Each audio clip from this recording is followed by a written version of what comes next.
Welcome to Dirt Diaries, the podcast where the women of agriculture get real. From muddy boots to boardrooms, we're digging into the unfiltered stories of the FarmHers, ranchers, and every her shaping the future of ag. This isn't just shop talk, it's real talk. We're covering career paths, big wins, hard lessons, and everything in between. So whether you live it every day or you're just ag curious, pop in your earbuds and get ready. These are the raw, inspiring, and wildly relatable conversations you won't hear anywhere else. Let's dig in.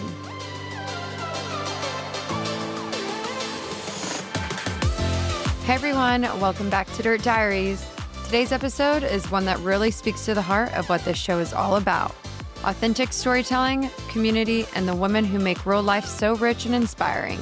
I'm joined by the incredible mother-daughter duo behind TrailblazHER Co, Jan and Erin Johnson. They're the visionaries who created TrailblazHER Magazine, a publication that's become a lifeline and love letter to rural women everywhere. What started as an idea during the pandemic has grown into a movement, one that celebrates creativity, resilience, and the beautiful, often unseen stories of women living beyond city limits. In this episode, Jan and Erin open up about their journey from urban life back to the countryside, what it's been like to build something so meaningful together, and how they've used their platform to spotlight the strength, vulnerability, and power of rural women. They're creative, courageous, and completely genuine. So let's do it. Let's get dirty with Jan and Erin. Yeah, ladies, another episode of Dirt Diaries, and joining me now is Jan and Erin. Thank you so much. I got introduced to you ladies, obviously through your social media, but your TrailblazHER publication, your magazine, you were so gracious and kind to send me to. And oh my gosh, we have a lot about that we need to talk about. But first, introduce yourselves to our audience and just tell us a little bit about you guys. Sure. Okay. Do you want to go first? Sure. Okay. I'm the old one, so I'll go first. No, Erin and I have been working together for, it's over 25 years now when she finished school. So we started talking about it. I mean, she's had other things, got educated in the meantime and done lots of things. My former career was as a career and life skills coach. I did that for over 10 years. So we have an interesting background. Her background is design and marketing. Mine is more coaching, content, curriculum development. But we live out in this beautiful place northeast of Airdrie, which is just north of Calgary. So I'll give you Calgary as a focal point. You know, the Calgary Stampede. Calgary Stampede. Oh, yeah. But we're lucky enough. We live in the country. We've got chickens and dogs and ducks and a pig.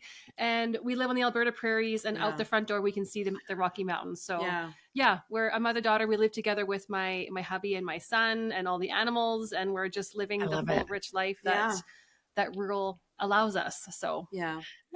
Okay, so did you guys grow up? Yeah, I was like, did you grow up in rural America or did you move out there at some point, or what's that like? Yeah, so I did as a child. Yeah. And then moved to town. And eventually, once I got divorced, I think Erin was 7 at the time, I moved to Calgary. But it was always our dream, and we held it really near and dear, was to be living out in the country. And and I was raised, like my mom and dad raised me out in the country and my brother for a few years before we moved back into town. And then, mom and I lived together for years. I mean, doing business and life together, just the two of us. And it was a yearning to get back into the country. So living rural Alberta is like a dream come true and a full circle moment to get back out here. So we've been back out here for almost 9 years. Yeah. And loving it. Wow. So, it's good. I love that. Okay. So for our listeners and our viewers, they'll hear this, a few weeks, obviously, after we are doing this right now. But it's October. What's the weather like for you guys right now? Is it cold yet? Or it's been gorgeous. Moderate, Oh. Usually by Halloween, the kids, there's usually always snow by the time Halloween. Okay. So the poor kids, they've got to bundle up, like cover their little costumes in their snowsuits and stuff because there's enough snow and it is really cold. But we've been having incredible weather. Although this weekend there's snow in the forecast and freezing temperatures. Okay. So it's like we've gotten away with it this long. It's time. It's coming. Yeah. But then it's supposed to go up afterwards. So that's what we cling to. That's what we hope. Yeah. We get Chinooks. How long do you guys have snow on the ground for? Till like April, May? No. March.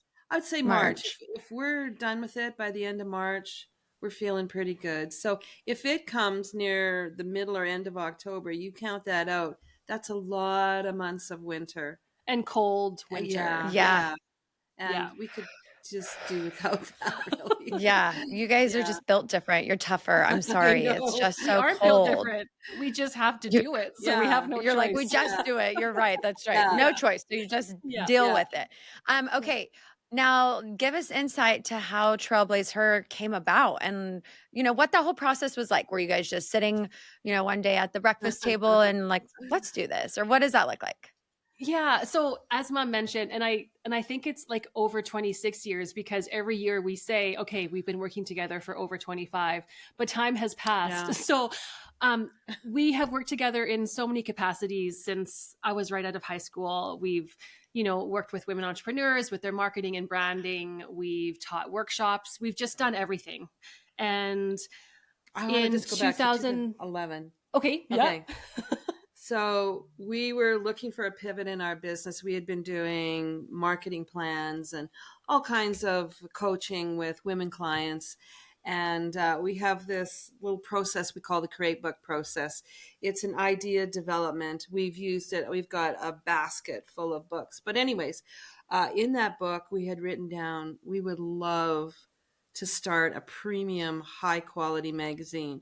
It was just one line. That was it. And then, you know, life goes on, things go on. And it's when COVID struck. So I'll let you go. Yeah. To the so next fast part forward there. to, what was it, 2019? 2020. 2020. Yeah. So I have laying hens. I sell my eggs locally. I wanted to post in a local Facebook group to say, hey, I have got a surplus of eggs. I'm looking for more customers. And they said, sorry, because you're not within like 2 kilometers of the city, we won't allow you to post in here. And I drove home feeling so frustrated. And I thought, this is ridiculous. And I thought, how many other rural women around us have businesses who have goods or services to sell that the city people don't know about? Yeah. And so I came home, you know, probably slammed your purse down with, this isn't right. Explain to Mom like what happened. And so that gave us this idea based on that question, how many other rural women in our area need to be seen and could start a network to network with each other, but also just gain more visibility with, you know, the urban centers. So within that, we said, oh my gosh, well, why don't we launch a directory? And we called it, what was it called at the time? Because we've had a couple. Discover Rural Directory. Something and so it was a free thing. Ooh. We just wanted to connect rural women to each other so that they could, like I said, connect and network and collab and also to be found, basically. And so we started that on Instagram, and it just kind of spread like wildfire on Instagram. And so we found ourselves in the middle of this exciting new community surrounded by other rural women who were supporting each other and making connections and collaborations, and also having new business being brought to them because of the visibility the directory was giving them.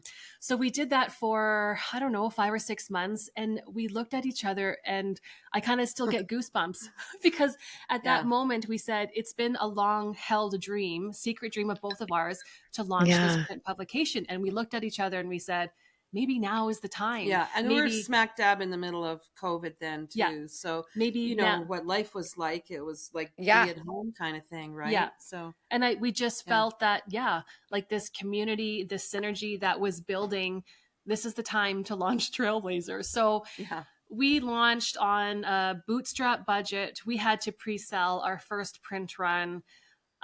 Because print, I mean, it's expensive, and you guys have really great quality paper. It is so expensive. Yes. Yeah. And I mean, they're beautifully done, but I know that costs a pretty penny.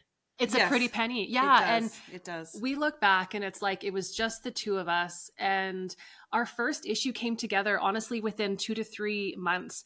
On Instagram, Wow. we gathered our first feature stories.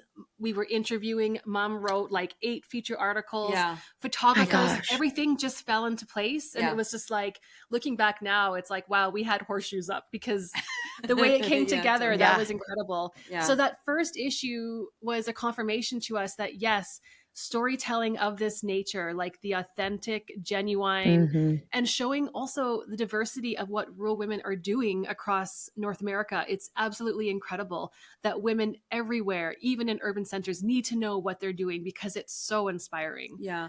And Yeah. so we launched just in Canada for the first couple issues. Yeah. And then by the next summer, so we launched with a fall issue. And then by the next summer, we're going, why are we just keeping this to Canada? This needs to be North America. Yeah. We need to invite our US gals in. And so we've kept a really nice combination of the two, throughout the 5 years. And, the stories are not so much different, but we notice a difference in maybe the persona of the women. I think US women are a little more forward, and we're bold. Canadian, Yeah. we're known for our politeness and our this and our that, but We still get the job done, just differently. totally. Yeah. Totally. So it's been Yeah. it's been a great ride. Yeah. It's been a really great ride. I mean, so you ladies were like one of the first kind of, truthfully, on boots on the ground with the women initiative and really pushing that out there of like females in farming, agriculture, Yes. ranching, beyond, right? Like in this, Yeah. rural lifestyle of really kind of understanding and recognizing that there's stories to be told and these women are willing to tell them. Absolutely. Yeah, I think we were. Yeah. I think You find, guys really were like, yeah, some of the gutsiness. I've never thought of it that way. Yeah. Yeah. If I was, just kind of put a name on it, there is a resilient attitude that runs through it because there's so many things that aren't easy about it. First of all, you don't have all the amenities you might need. You've got to make do. You've got to be resourceful. You've got to be, sometimes you're doing it alone. You're not talking or seeing anybody. So there's this resilience that is the undercurrent that we don't see. I'm not saying it's not there in urban women, but you're really going to see it in the women's stories that we've had over the years. And so that's personally inspiring to both of us as well. And I would say the other magical quality in these rural women is that they never ask for acknowledgement. And I think in a day that is where very true. Wow. they have so many roles, and like we've connected with so many women. I can see their faces, I see their names. They're just doing their thing in the little corners of the woods or on the prairies or in the mountains. They're raising sheep, they're raising babies, they're cooking the food, they're trying to break stereotypes of traditional roles. All of this without being acknowledged or recognized or celebrated. So I feel for us, Trailblazer has been such a blessing.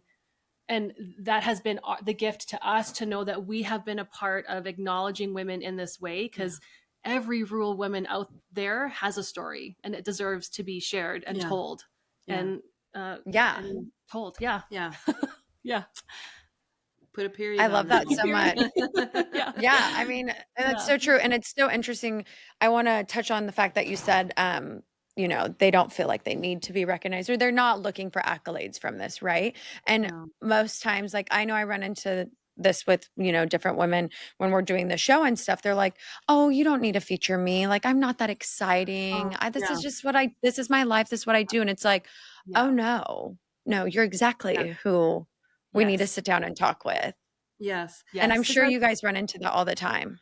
All the time. All the time. And I think a lot of times there's just a really unique challenge that particular woman has overcome. And because she's overcome it, she doesn't think it's special or should be noted. And, not everybody starts off living rurally. People come to it in many different avenues. And that's always so interesting. And I love that we've had the input in balancing women who have huge communities, who are doing huge things, but also everyday women who are also just as important and contributing to their families and communities in ways that we could never imagine. So yeah, we have reached out so many times to women and said, hey, we see your Instagram, we see what you're doing. Like, we want to feature you in Trailblazer. And they say, why me? And we say, why not? You are the woman that we need. Why do you think we do that as women, like as females? Why do you think we're kind of like, oh no, I have names of other people I'll give you, or, you know, like, no, not me. Why do you think we do that? Boy, I think it's a self-worth thing. I think we're still, I think we're just starting to give ourselves permission to, you know, to dream out loud, like to say those bigger dreams that we have on our heart, and to say them out loud. I think we can often have the bravery it takes to take those little steps forward to get there, but saying it out loud, or having someone come up and name it for you and have it be published in a magazine or on air, like, I think that's a different sort of conviction that we're not used to, maybe that we still feel uncomfortable with. Because I believe every woman in our magazine is so freaking brave, because she made the decisions to start and she's doing it. But I think to then be lifted up and celebrated and said, this is you are doing this, you are the CEO, or you are, you know, an entrepreneur, like, name it. Maybe we're just not fully comfortable with that yet. Yeah. Yeah. I think that's a really good point. The whole self-worth issue. It's different than confidence. You know, we can have confidence. I can bring the cows in. I can do this. I can do that. But the self-worth thing, that stops at us. It begins at us and stops at us. And we've all had different lives leading up to it. We all have differing beliefs about what we can and can't do, or should and shouldn't do. And I think it takes a while to separate that all away. And I really like the point Erin made too, is some of the notes and cards and emails that we get back after somebody has been in the magazine. We cry because often they're just so touching, and they're so heartfelt, and that made a difference to them. It might not be a huge difference. It might have been just like, thank you, that's all I needed, or to keep going, or to be brave again, right? And take that next step. There's a level of vulnerability too, and openness that they obviously allow themselves to expose themselves. And that could also be scary. Like, when you're like, oh, you know, okay, I'm going to talk about what I do in my life, or, you know, things from my past, or where I want to go in the future, and things like that. And again, you have so much gratitude, I know you guys do, towards these women who are willing to be a part of the stories you're telling, which are their stories. But that's just like such a level of vulnerability that is so hard sometimes to really. And they trust us. So yes. I think that's huge. Wow. Yes. They trust us. That says something about you guys, though. It does. It does. So you should take that in great confidence and a compliment. That's special. Thank you. When, you know, we are so behind the scenes with the magazine, and you know, with our farewell issue coming, we have taken the time to go back over these 5 years and flip through the magazines and feel for ourselves what women have said they feel when they flip through the pages. And it has been such a transformative, confirming experience for us, because yes, the heart and soul that you feel flipping through the pages, the stories, the words, the designs, the photos, that has been birthed from our passion and our heart and soul. And so for us, it's, you know, we're so used to being, but we're so used to being behind the scenes. And so it's out in the open, and we're proud of the level of just the quality of women that are attracted to Trailblazer and want to be in it, because they're just genuine, wholesome, hardworking, resilient, gutsy, rural women. They're Trailblazers. The adjectives. They're Trailblazers. Trailblazers. And again, I don't typically like this question, because I know there's so many, I mean, everyone's story is unique in its own right. But has there been some stories over the years that have just really like hit you hard, or you weren't expecting when you sat down to, you know, talk to the women or write, or when you're putting it like, wow, Like, are there any that stick out to you over the years? There's the first one that comes to mind for me is a gal named Lori. She lives in Alberta. When we interviewed her, it hadn't been that long that they had lost their baby. I think the baby was stillborn, and the challenges and the grief she was going through and all of that. Like, I remember we were sitting here crying with her when we were talking about it. That one hit and really hard. So they raise bison as a family, and she homeschools, and she has maybe 3 kids now, and her husband works away. So you can imagine, here's this woman, you know, just every day, like, just not just the hard work, but the heart that she puts into her everyday life. And, you know, her husband works away, so she's doing all the things. And then for her to, you know, have a chance to just be celebrated and set, and, you know, for us to say, like, wow, you matter. This is absolutely incredible. What you're building, and your story will give inspiration to so many women who are maybe thinking, I don't have it in me to do it, because you're showing women that you do. Sorry, I totally kiboshed, but Lori Trigg always stands out in my mind too. Always. Yeah. For me, Kate Bascom, she was on the cover of our very first issue. Yeah. She's in Saskatchewan, and part of her feature story was her and her husband live way out in the boonies, and they'd been trying for a child for years, and she had just accepted that this was not part of her future and journey. Later found out that the photos of her on the cover, she was actually pregnant at the time, and she didn't she know. Didn't know it. So she didn't know. Oh my gosh! So I feel like that was amazing. Yeah. Too. Yeah. And I mean, those are two that relate to children, family kind of thing. I'm trying to think. I mean, but I mean, that's a lot of our industry too, or just like women in general, like, you know.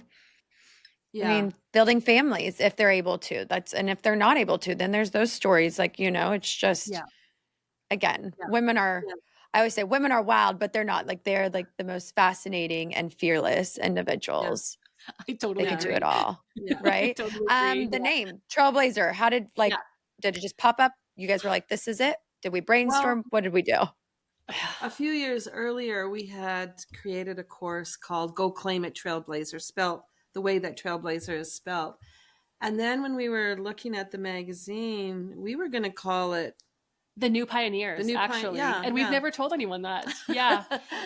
And having consulted with a friend, she was like, I don't think so. That's not really. And so we're like, okay, like, this word Trailblazer has been with us for so many years. And the courses that we taught with it were, you know, to help women have the clarity and bravery in their life and identify their skills and passions and use that in a way to go blaze a trail for yourself in your life. So it was just like, okay, this word will not. But I don't remember how the H got in there. And then I think because we wanted it to be different than the traditional spelling. Yeah, and it was her. I mean, it was going to be about her. Yeah. So it just seemed like the perfect fit. I don't think we got it from out in the world. I think it was just, how can we make it a little different? Yeah, we added an H and put the dot, right? Put the dot for. I think it's great. Cover. Yeah. Well, You're like, this is, it works. It's fun. I think it's so fun. Okay, we're going to switch gears a little bit. I'm going to play some games with you guys. So our listeners, viewers could get to know you guys a little bit more. And both of you answer these ones. This is just break the ice. Okay, what is your weird, or you can answer it about each other too. That sometimes is fun. What is your weirdest habit? Oh boy. I don't know. What's my weirdest habit? I know it's or what's a habit that, like, or, you know, an interesting habit you have? I'm just really facing. Oh my gosh, I'm so sorry. My weirdest habit. I'm thinking of my life. What do I do on a daily basis? Oh, I know one of yours is whenever we're having a really serious discussion at the table, she will talk to me, but she will also organize the things in front of her. And like, I know that she's feeling uncomfortable when she like organizes and makes everything moving symmetrical. things. Gee, thanks. That is a giveaway. Wait, that's great. That is a giveaway.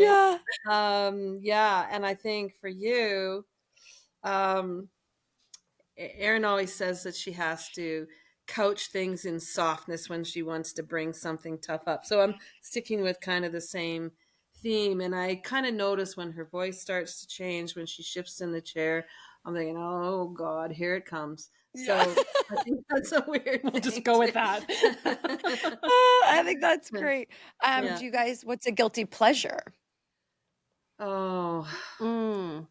well, it's a really simple one. We have a Tim Hortons. Tim Hortons is our Oh, main yum. coffee shop in Yes. Canada. We have one about 5 miles away. So we'll go get a latte and a apple fritter and just kind of get out of the house. Yeah. A break from Yeah. working from home, right? Yeah. Just go for a drive. Yeah. And yeah, Yeah. that's You have to it's have a pretty that. simple guilty pleasure. Yeah. But yum, a good But one. yum. It's a Yeah. good one. Adds pounds to the hips too. So Hey, that's okay. You know what? You've got to have those guilty pleasures that do that. yeah. Do you have a favorite condiment that you use in excess, like ranch, ketchup, or Mm. Boy. mayo, I guess? I'd say for me, Frank's hot sauce. I love Frank's. Oh, yeah. is that a Canadian thing or Frank's? I guess Should I it know is. about Frank's hot sauce? Okay. No, it's like Use it on eggs and it's like a cayenne anything. pepper hot sauce. Okay. Yeah, that'd be Huh. mine. Condiment.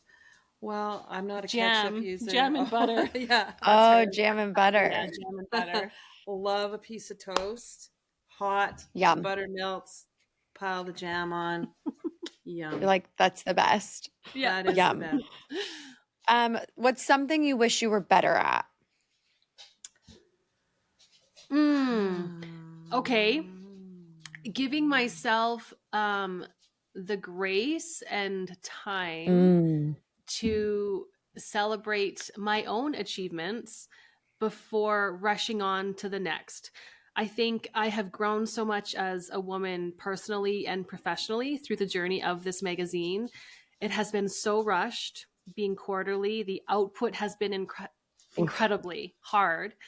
And now that we're nearing the end, I think, shoot, I should have paused a little more and celebrated our wins a little more. So I am now in the practice of giving myself more grace and just acceptance and just love for myself that, wow, like we did so much in 5 years and we have so much more to create, but just that grace to walk away feeling really good about it.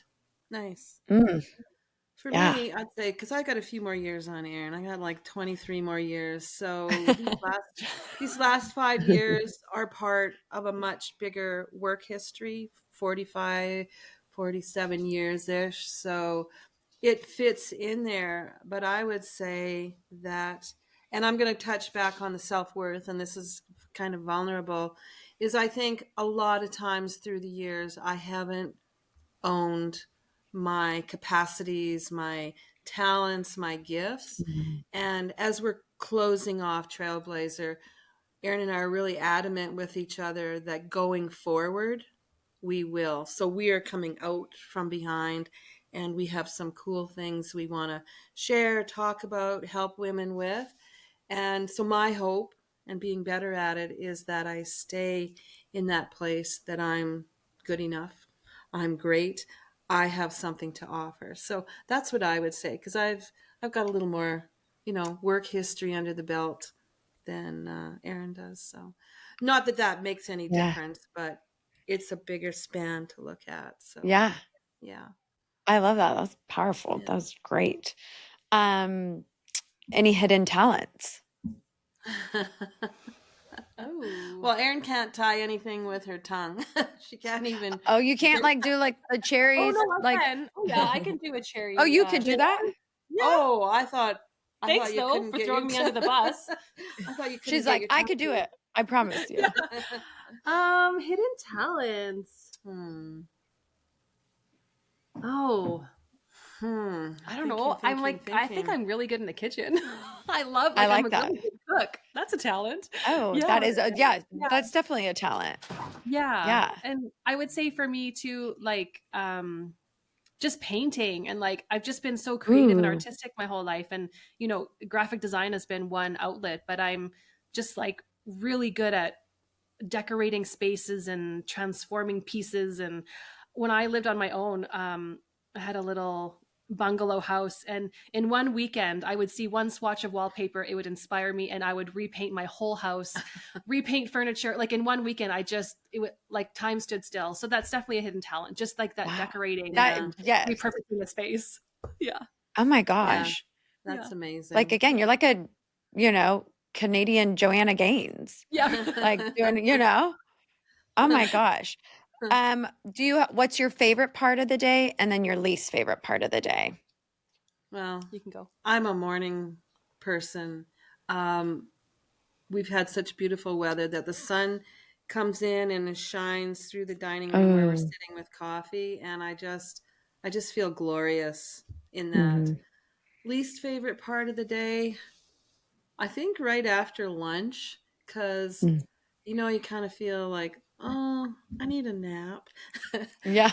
No, not that I don't take a nap. I do take a nap at times, but yeah, those are probably my two, morning and right after lunch. Yeah, I'm a morning person too. I love getting up before anyone else and stepping outside, even though, like, no matter how cold it is, just with my hot coffee, that fresh air in the morning, and like just looking out at the expanse of the prairies. That's like one of my like simple joys of my day. My least favorite time is just before dinner. I think it's that transition from, like, you know, we work from home, so it's kind of transitioning. Okay, the work day is ending, and now I'm mom, right? Clean up the kitchen if it's not cleaned and start cooking dinner. I find that transition a little tough because I can't always just turn off the work brain and turn, like, it's not a switch. It takes me a little bit to transition. So to me, that's always felt clunky. Still working on that. Yeah, and I would say if you're going to be grumpy, that's your time to be grumpy too. Transition. Just noticing. Oh, okay. You're like, actually, I know something about you. Let me tell you. One thing that people might be surprised to know about you guys. Well, I think most people are surprised. I'm only 4'11", and I may be shrinking just a little, so I'm not very tall at all. Like, I don't even hit 5 feet. So I think when people first see me, like, oh, you're short. So I don't know. I think too, when they find out that we're a mother and daughter, and they think, oh my God, how do you work together and live together and still love each other? So you guys have a good banter back and forth too. Thank you. I feel like, so we have worked together for so long, right? It's very much like, we describe it like a marriage. Like, we finish each other's sentences. She can just say, what do you, and I know exactly what she's gonna ask, and I'll just answer her. So we're so in sync that way.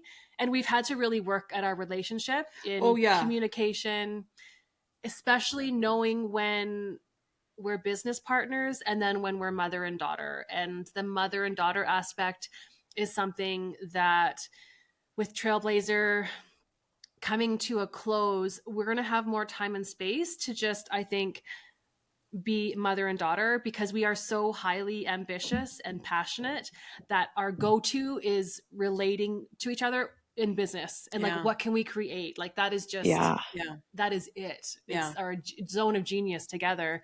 But so it's our communication. It's an art for us. We fight and then we can get over it really quickly. Just the synergy. Yeah. I think that's what people are most surprised. We do not like fighting. Like, having an argument is not our first go-to. We'll probe a little bit, and then if it's just like, no, we're really apart on this issue, we pick our battles. And I think when we first started, so Erin was coming out of being a teenager. I was the 18 mom. So I communicated to her in that way, like, I'm the mom, right? And I said, I don't care. I'm a business partner. I'm my own woman, right? We had to. I got to change that. Okay. You had to navigate that. Wow. Absolutely. And but you could tell there's like a mutual respect that you have for each other. Absolutely. A mutual That's adoration. a huge thing. You can, I could just feel it even. Like, you can just tell. That's great. I think that's probably what helps too with the relationship personally and professionally. I'm assuming. Yes, it absolutely does. Yeah. If you guys could participate on a reality TV series, what would that be? Oh, Yeah, for me, it would be like a decorating show, like mixed Yeah. with some like physical adventure. I don't know if that would ever exist, but that would be like my hybrid dream of a reality show. Oh, wow. See, we watch a lot of survival in the woods kind of things. Oh, And I watch them and I go, I would never go on a show like Like that. not So I naked and know, afraid. yeah, yeah, all of naked and afraid. I'm going, oh, there'd be me wobbling around. So no, I'd never go And on next up, we them. have Jan on Naked and Afraid. Yeah, No. exactly. I know. Gosh, reality show. I think it would be something that would have horses in it. Ooh, That would yeah. be maybe about learning something. I don't know, but if I could get a horse in there, that would be it for me. Yeah. I like that. If you could only watch one movie or read one book the rest of your life, like what Oh. would it be? Legends of the Fall. Oh, yeah, so good. Love. I got a different one. I loved Hidalgo with Viggo Mortensen, who Ooh, again yeah. horses and everything, but his life journey. I could watch him and the movie over and over. You and have. over again. You have watched it over and Yeah, over. way Over too and many over and times. over again. Yeah. Okay, this game is called Mother Knows Best, or does she? Oh. So just trivia questions about the other. Okay. What's Jan's go-to snack while editing the magazine? Oh, like chocolate or bread. Oh. Chocolate or bread? I feel guilty when you say that. Okay.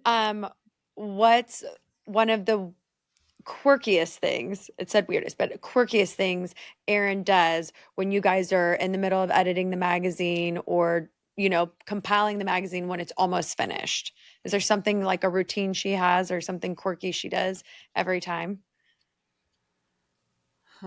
See, we just came off of that last week, so let me think. She gets into this serious, like you can see it on her face, like, don't come here, don't talk to me, like I am fully concentrating. So I just think it's this steely, I'm going to get this done. Don't In the bug me. zone. Yeah, don't bug me, don't talk to me. I'm busy.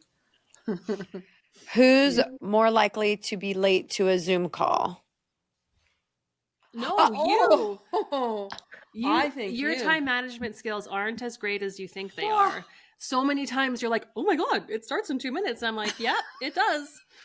But then here you are back to the bathroom, back and forth, and I'm thinking, this morning, oh, it's almost 10:30. So I find that with you. No, that is not true. I wake up and I have myself and Luca to get dressed and breakfast. So I'm managing so many things. You can't bring Luca into No, it. it is. It's part of how I manage my time. Don't you dare bring Luca into this. Who's more likely to miss a deadline that you guys have set for yourself with the magazine? Neither.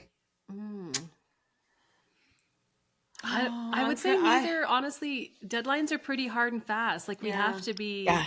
I have to get my stuff done for you, so I can't miss that. And then what day we're submitting the files, so you get it done. So. Yeah, we kind of have to be cutthroat about that. Yeah. Okay. Who's more likely to have final say on kind of the layout of the magazine and Me. the flow? Okay. Yeah. Well, yeah, I designed the whole thing. I know. No, that's true. Yeah, that's true. I'll let that one go. I love that. Okay, this one's called Patchwork Wisdom. So you each take a turn completing the other sentence with a piece of wisdom or advice for rural women. Oh. When everything goes wrong, I always ... Trust that I will have the answers to move forward. Are you saying that I would say that or think that, or is that you? Well, it would be both of us. Okay. I think that's right. I don't have anything to add to that. We always trust that we will get through this. There's going to be an answer from somewhere, even in situations that seem completely impossible. So, love that. Yeah. The best thing about small town life is... Well, I'm going to say that you can go in your sweats or your leggings or whatnot. You don't have to. I mean, it's not like going into downtown Calgary where you better dress a little nicer. I don't know. That's what I would say. Yeah. For me, it'd be like just the expanse, the freedom, the visual freedom, and the quiet. Hmm. Yeah. If I could tell my younger self one thing. I know that one's always heavy. It is. I think like if you can dream it, you can create it. You can do it. I think I never would have imagined that we would have Trailblazer and have created this beautiful legacy, and I never could have dreamed that, and we've done it. So that would have been a good reminder. Yeah, and I would think dream bigger. Like dreaming small doesn't serve you. It doesn't serve the people who could benefit from what you do. So I'm always pushing what's bigger? What can we do? Because it stretches us to grow. And that is a value that we hold near and dear, is growing into the next best version of ourselves. So yeah. Love that. Okay, this one's rule rapid fire. So I'll give you a minute to answer as many quick fire prompts as you can. Okay. Your favorite rural scent? Horses. Fresh cut hay. Okay. Best advice from a ranch woman? Always close the gate. That's such a good one. That was a good one. I'm just going to let that one go too. That's a good one. Dream cover guest? Oh, I should just say dream cover. Sorry. Yeah, we tried for Miranda Lambert a few times. That would have been a dream to have her on the cover. Hannah, Ballerina Farm. I think I'm so curious about like the entrepreneurship side of their business. So yeah, that would have been a dream for sure. She's yeah. Yeah. That would be so interesting to just pick like how she even thinks I on know. a Tuesday. I'm like, how? Because How they're do you like do this? they're like 10 years ahead of what we are seeing right now. Like you just know that their gears are turning. Yeah. It's crazy. Print or digital? Print. Love it. Favorite farm tool? Mine, and I'm gonna say it wrong. I don't know if it's a hammer tacker or a tacker hammer. It's like it's like a stapler, and I always have to staple down the plastic on our chicken coop or chicken run. So I just love that thing. It makes me feel powerful. I kind of like rakes. Like I think it's gratifying raking up the leaves in the fall, and to have this instrument that does it. That's mine. I like it. A phrase that drives you guys nuts? I've come to really dislike what will be. I was just going to say that. Okay. Because what will be can be changed. You know, we live in an era of change. So, and it like removes us from accepting responsibility. Exactly. Yeah. See? Okay, well, we're almost wrapping up with time, but before we do, you guys keep mentioning kind of like the end of an era with TrailblazHER. What does that mean? What does the future look like, and what are we wrapping up? Oh, I'm gonna try and not cry. Okay. Yeah. So after 5 years of producing TrailblazHER, being a quarterly print publication with just the two of us, sometimes a third on our team, we're just so burnt out. And the costs of printing are just too great for us for TrailblazHER to be sustainable. Yeah. So, you know, our final issue of TrailblazHER, we're calling it the farewell issue, and it's actually our 5th year anniversary special edition as well. That comes out at the end of October, and it'll be our final edition of TrailblazHER, unless there's somebody out there who wants to carry the torch or, you know, work with us. But yeah, so we had to make that hard decision that after 5 years. So we're kind of in a weird space of 1 foot in honoring our journey, and then 1 foot looking ahead into what is next for us as storytellers and creators and mother-daughter and business. So I think I also want to add too is it took us 4 or 5 months to actually make the decision. And then once the decision is made, how do we move forward to finishing the magazine.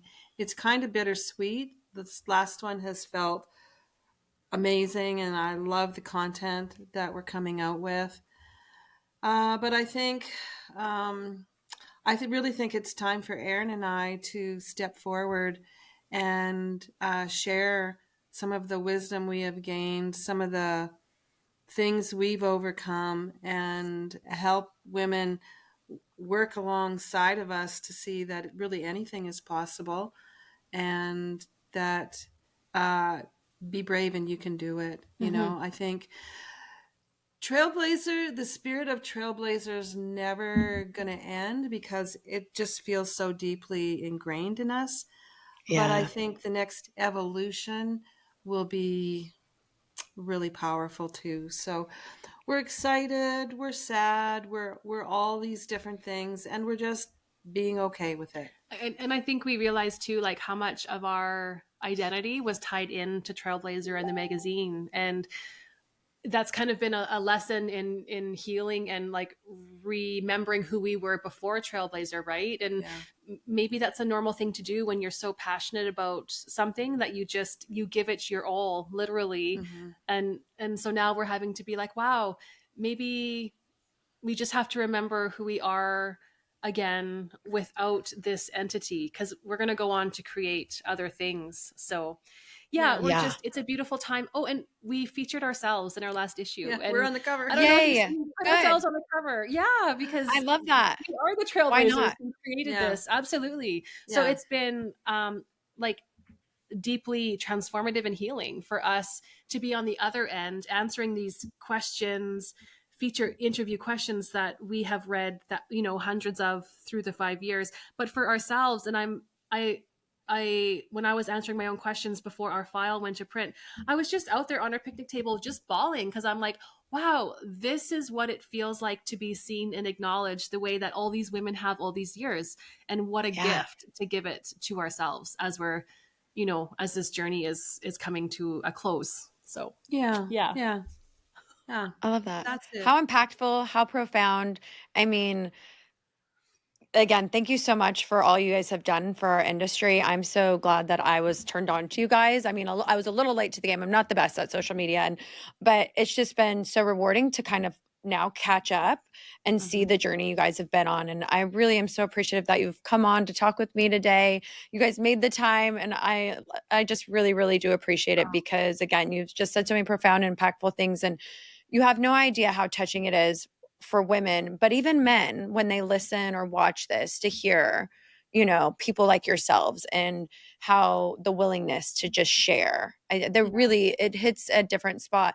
To end the show, I always like to ask people, you know, if you had a journal, dear diary, like what would you write at XYZ? But with you guys, I'm going to do something a little different. If you could write a journal entry, like in your diary, to your mom and then to your daughter about this experience, what would you say to each other? Oh, see, that tugs at the feels. I know.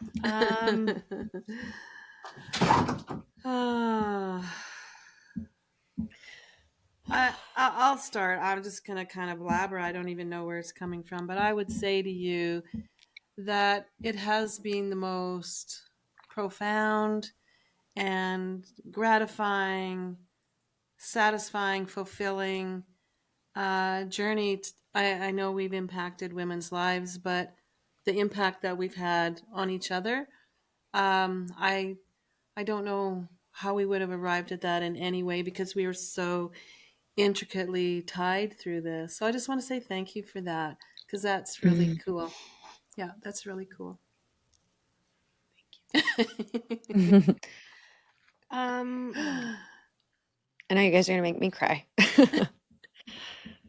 Sorry, I just need a second. Yeah, don't be sorry. Yeah. I would just say creating TrailblazHER, but also growing alongside each other as women through all these years has been one of the greatest joys of my life. That's amazing. Oh, I love that. Well, on that note, everybody, thank you so much. I mean, We're leaving this episode with some tears, but just some encouraging and insightful words of wisdom and steadfastness to just be who you are and continue on the journey you're on, whatever comes your way. So again, I can't wait to see what the future holds for the both of you. I know it's going to continue to just be really amazing. And like I said, thank you for everything you've done for our industry and that you'll continue to do for our industry. It really, really means a lot. We're so grateful. Absolutely. Our Thank pleasure. you so much for having us. Yeah. We so Yes, appreciate love it. Yeah, it was so Thank much you. fun. Thank you. Okay, All right. good. Well, okay, I'm going to end this. I really do appreciate you guys. Thank you so much. Like this Thank really you. was great. Yeah, thank you. Okay, have a good day. Good luck with too. the strikes. Yes, thank you. That's it for today's episode of Dirt Diaries, where the women of ag leave no story untold. If you loved what you heard, be sure to subscribe, leave us a review, and share it with someone else. Until next time, keep showing up, speaking out, and getting your hands dirty.